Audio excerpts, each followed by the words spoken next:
Hello, Farcore Productions, folks. Today I present yet another Thomas Wooden Railway table layout. I promised you guys more content was on the way, and I decided to cook up a little bit more with the best and most goated Thomas merchandise line ever. So I came up with this. I decided to, since I got inspired, to build yet another Thomas Wooden Railway layout, and this is what I came up with. I'm very proud of this one. This one is, in my opinion, and I think objectively better than the one in the last video, because overall this layout, as you can see, fills up a lot more off my desk. It's more compact, and it has more going for it. You know, I managed to cram in a lot more.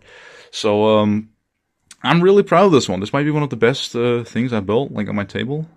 And yeah, without any further ado, let's get started on the tour. I think I'm just gonna start right here where Thomas is. Here, this is my 1997, I think. Yeah, 1997 Thomas. He's pulling Annie and Clarabelle.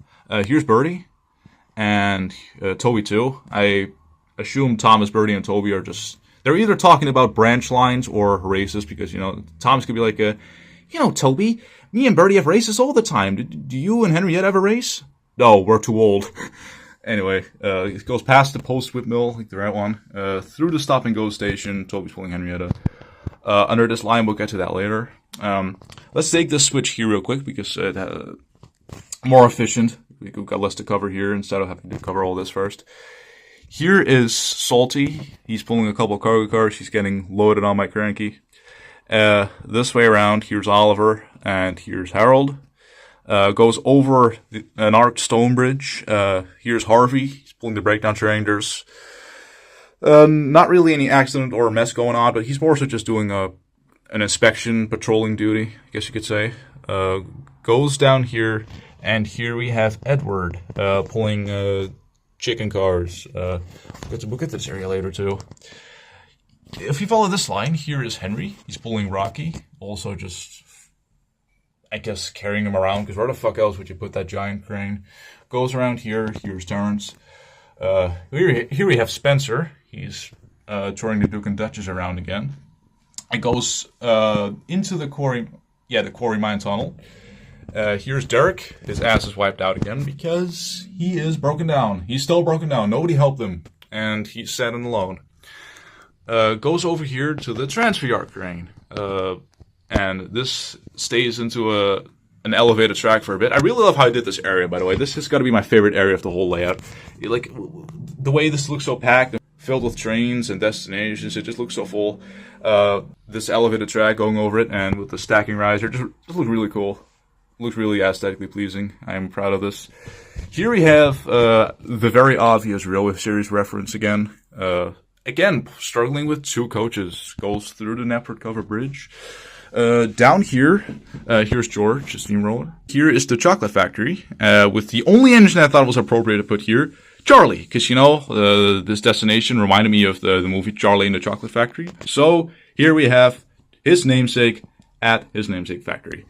He's pulling a singular cargo piece with Mr. Jolly's chocolate. Because, yeah, I happened to get that when I got this thing, like, very recently, like a week ago. Anyway, if we go here, here's Lady, just traveling solo. Okay, when does she ever pull anything? She's really this type of engine she solely exists for the Magic Railroad to happen, and to have an excuse for sentient engines, so she doesn't really need to be pulling anything. She's going solo. Here's the elephant from the zoo set. He's more here to just fill up this layout. This whole area was empty, so I had to put something there. Anyway, it goes into the haunted mine. If we follow this track, here we have the end of Edward's train again. Goes here past the Hat Street crossing. Here are Sir Topham Hatt and his grandson. I reckon they just like to go train spotting and watching the solar engines go pass by in the summer, so that's what they're doing right here. This leads back to where Henry was. If we follow this line now, here's Murdoch. He's going over the Lighthouse Bridge, pulling, for this layout standards, a pretty massive goods train. Goes all the way around the bend here. Here's Thomas again. Through the Soder Signal House with a double track, goes through the left track. Here we have James. He's pulling a small cargo train past the cargo transfer station. And here we have the only little bit of road that I managed to incorporate into this layout. It's literally just a cargo transportation and the gentry yard crane, just aligned with each other. I couldn't really do anything else with the road because 1, it's a wooden railway layout. 2, restricted space. And 3, the only road that I really have are from these destinations and underneath the straight pieces that I own. I have no road bends, no road switches, no road ramps, so I had to use real ramps here. So it's really all I can do.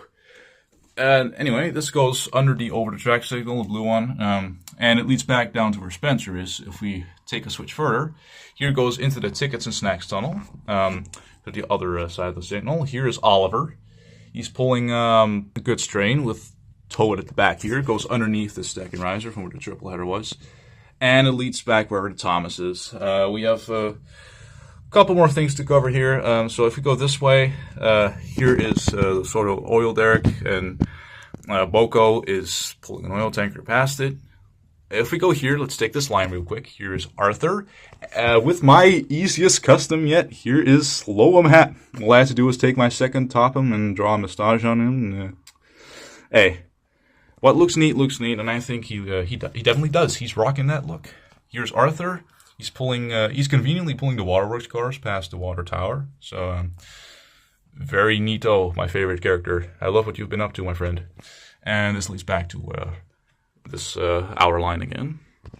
If we take this way, here's Stafford. He's also traveling solo. He might be talking to Gordon right here, who is in the useful engine shed. You know, the red roof variant from the transfer yard set. Go this other way, it goes underneath the arched stone bridge, and here is another very obvious reference. Yes, this is Hector the Horrid, where Bill and Ben, try to carry this big-ass guy. Goes into the haunted mine and leads back to this track. If we go back another little bit, we have one more line, a little bit to cover. Here is Stanley. He's pulling the dairy cars past the wood chipper. Goes underneath the Nepford cover bridge back to Toby. I forgot to mention Butch here. He's just here to fill up the only bit of road I have. But other than that, I think that's the whole layout. Yeah, that's the full thing. It's not a big layout by any means, but of course, like I said, the very restricted space on my table. But I'm still proud of how much I managed to fit on this thing. I hope you like this layout, guys. I'm really proud of what I built. And if you want to see more stuff like this, or content in general, make sure to like and subscribe and turn on that bell so you don't miss anything I upload. And I'll see you in the next one. Have a good day, folks. Cheers.